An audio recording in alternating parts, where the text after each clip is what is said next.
Your understanding of soteria will be founded on your understanding of the sota of soteria. If you had your business will progress, but until you give your life to Christ, your business will not progress.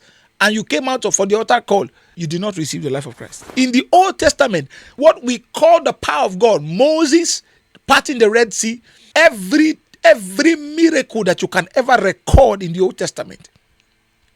If you notice, Jesus never performed half of the miracles that were performed in the Old Testament. What did Jesus do? Turn water to wine, heal leprosy, blind eyes. Those ones are.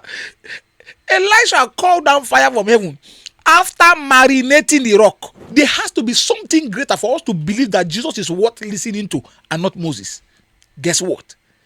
The display of the power of God in the measure that has never been recorded in scripture and has never been recorded in the history of the world was the display of power at salvation. That a man will lay down his life for his friends. That's the power of God. Young children were mocking Elisha. He called bears from the bush to eat up the children. You say that's power. Woo! But that's not power.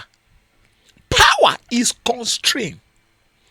Power was what Jesus displayed on the cross. That the people, the same very people that were crucifying him, the same very people that took him to the cross, were the same people he looked at and said, Father, forgive them.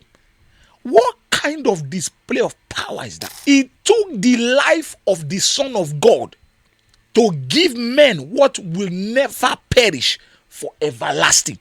That's the highest form of power recorded in the New Testament, recorded in the entire scripture. That God will send his Son to die for men, to give men eternal security.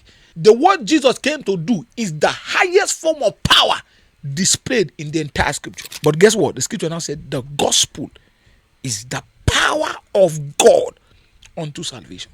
So when you hear the power of God, don't think about miracles first. When you hear the power of God, don't think about business breakthrough. Don't think about mountains skipping like ram and the rest of the day. When you hear power, think about salvation. Salvation is the highest form of display of power recorded in scripture.